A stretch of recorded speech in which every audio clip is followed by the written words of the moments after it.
बाबा भोलेनाथ काशी में खेलत होली।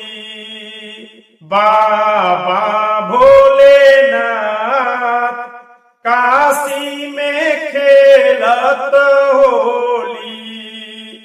सबही उड़ावे रंग बाबा भभूतिया। बाबा भभूतिया हो बाबा भभूतिया।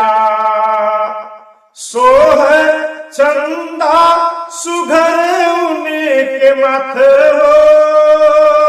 सोह चंदा सुघर उनके माथ। काशी में खेलत होली। बाबा भोलेनाथ काशी में खेलत होली।